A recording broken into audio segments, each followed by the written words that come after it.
you down at a late-night chain restaurant. The plot holes are massive. Normally, position, talk, and the credibility of lies. Chapter 4. Post-nut clarity after getting verbally abused at work. Instead of calling out the bait, your desires.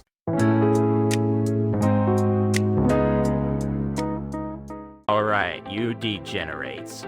You're probably lying in bed right now, ignoring the piss bottles scattered around your cramped room, about to drop your phone on your face. Truly, the elite of having way too much free time. Or maybe some of you chads are actually at work or in class, just escaping reality with one wireless earbud in, pretending to look productive while listening to my voice. Well, whatever.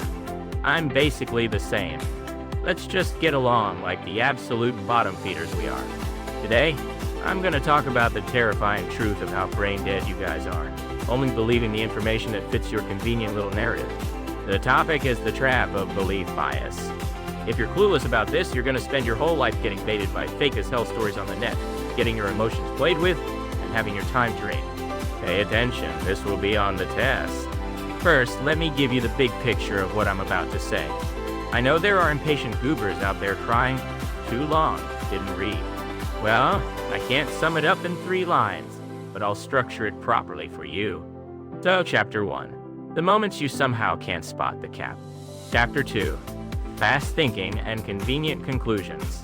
Chapter 3. Position, talk, and the credibility of lies. Chapter 4. How to face data that betrays your beliefs. I'm going in this order, so clean your ears out. Listen till the end, and don't fall asleep halfway through. Starting with Chapter 1, the moments you somehow can't spot the cap. You degenerates have definitely doom-scrolled Matome sites or SNS at 3 a.m. and seen some random dude's fake alpha male story, or a totally impossible success flex.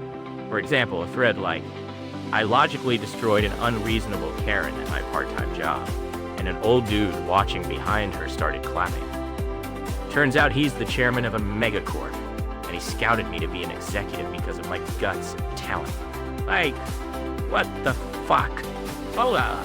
First of all, there's no way a brain-dead goober like you, who constantly gets yelled at by the store manager and can't even hold a normal conversation, is gonna flawlessly destroy a customer with facts and logic. Even if we generously assume you did, why the hell is a megacorp chairman eating Judon at a late-night chain restaurant? The plot holes are massive.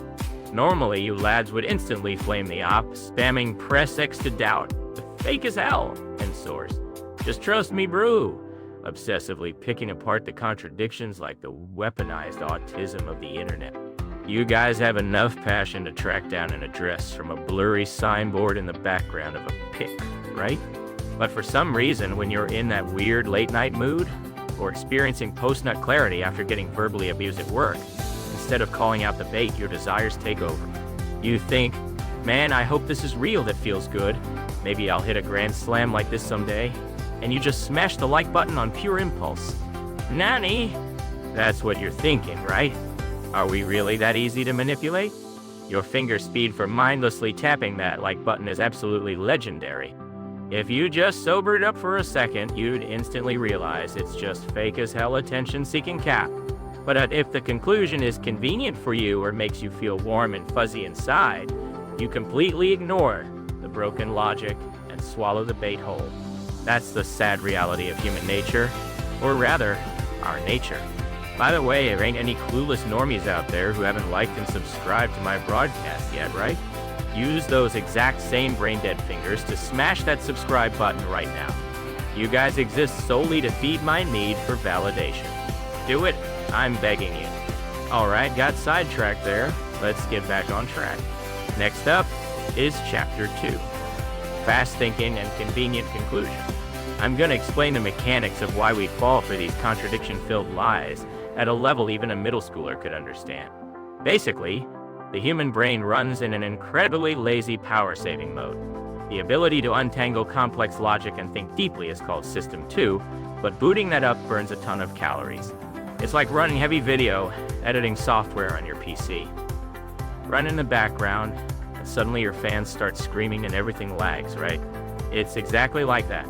So when your brain is fried, like at 3 a.m., or when you're staring at your phone with dead fish eyes on a packed commuter train, enduring the old man smell and crushing pressure. Your brain skips System 2. It tries to make snap judgments about everything using only System 1, which runs purely on intuition and rules of thumb. It's like this. You go to the convenience store at midnight just to buy some water. But the moment you smell the hot snack section, you completely throw out any thoughts about calorie counting or tomorrow's heartburn and unconsciously slap a giant piece of fried chicken and a strong 0 on the counter. It's the exact same phenomenon. In your head, you know for a fact that eating that at midnight guarantees you'll get fat and destroy your stomach the next day. But you want that sweet dopamine hit right now, so you just say, fuck it. Buy it based on the conclusion you already want. Our supposedly iron will is totally powerless against the smell of late-night grease. Your reaction to information is exactly the same. When we're faced with complex data or logical contradictions, instead of thinking step by step like, wait, what's the actual premise here? Or what does this specifically mean? We just abandon ship and dive headfirst into the conclusion we desperately want to be true. If you want to use some smart-sounding academic jargon, this is called belief bias. In the end, our brains are just feeding off that power-saving mode. We don't want to think hard. We just cling to comforting conclusions. Jumping to convenient conclusions is just our animal instinct. Unfortunate, but totally expected.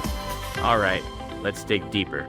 Chapter 3, Position Talk and the Credibility of Lies. This is the important part, so listen up. This belief bias isn't just about your brain being lazy. It's heavily tied to your personal likes and dislikes and your deeply ingrained assumptions, basically, your position talk. When you lads are watching pro baseball and the pitcher for your favorite team throws a borderline pitch that gets called a ball, you sit in front of the screen seething. What the fuck? That was an absolute strike! Is the umpire blind? Did the other team pay him off? You absolutely lose your minds, face red with rage, but flip it around. What happens when the rival team you hate like they murdered your parents throws the exact same borderline pitch and it gets called a ball? Yep, totally fair. Completely a ball. No need to even check the replay. Laughing my ass off, his control is brain dead. This is why that team will forever be stuck in the dark ages. You're probably grinning like a smug degenerate saying that exact stuff. You're looking at the exact same borderline pitch, but because your conclusion is predetermined based on whether you're a fan or a hater, you twist the facts in front of you to fit your narrative.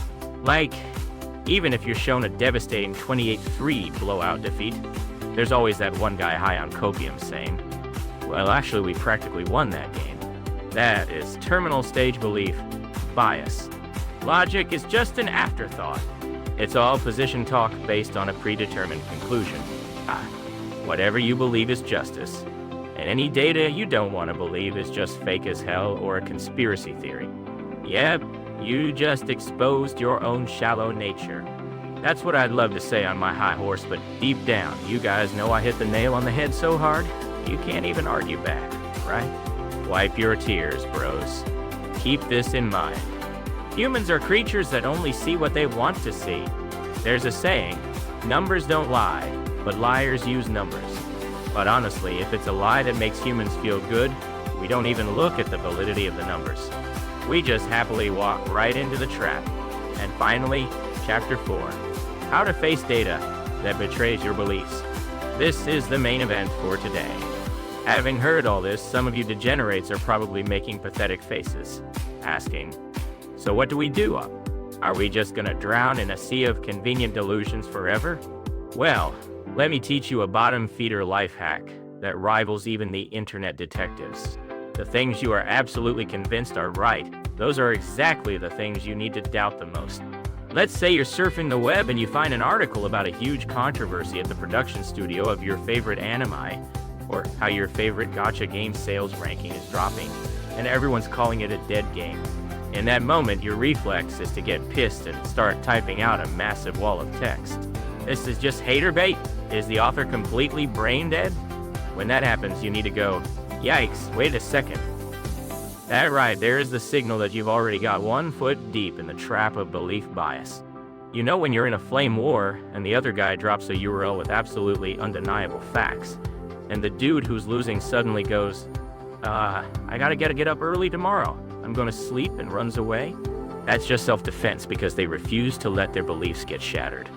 When you see data that contradicts you, don't just instantly slap a label on it and say, that's just your headcanon, isn't it? To destroy it. Put your conclusion on hold for a second.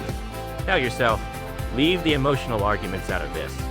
You gotta separate facts from opinions. Think like this. Oh, laughing my ass off. The sample size of this critique is way too small. Or what's the actual premise of this article? Are there even any sources for these numbers? Separate your feelings from the facts. Just pause, take a breath and ask, is this actually true? If you can do just that, you instantly become an absolute unit compared to the losers who just read the headline and start fighting on pure spinal reflex. Well, it's easier said than done. Even if you know in your head that thinking in purely black and white is stupid, humans don't change that quickly. But honestly, in the end, it's exactly because there are idiots out there screaming at the top of their lungs based on predetermined conclusions that we get to sit back in our safe spaces, point at them, and laugh. Laughing my ass off, he's seething. Stay mad. We feed on their tears and it tastes so good. If everyone actually got smart, we'd lose all our toys. The internet would become a ghost town, and it'd be boring as hell.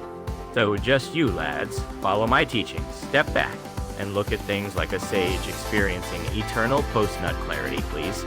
Alright, that's roughly the gist of it. Humans are pathetic creatures that can only believe what's convenient for them, which is exactly why you need to take a breath and figure out the actual facts. Wow, that ended up sounding like some genuinely good life advice. But honestly, what I really want to say is, I want to sleep until noon tomorrow, so I'm going to bed. You want to continue the debate? Go make your own thread and do it yourselves. I ain't your mom. Oh yeah, next time I'm going to explain relativity and frames of reference. That's going to be another episode exposing how full of holes your brain-dead logic is. So wash your necks and wait for it. See ya, ja. Alright, thread over. We're done here.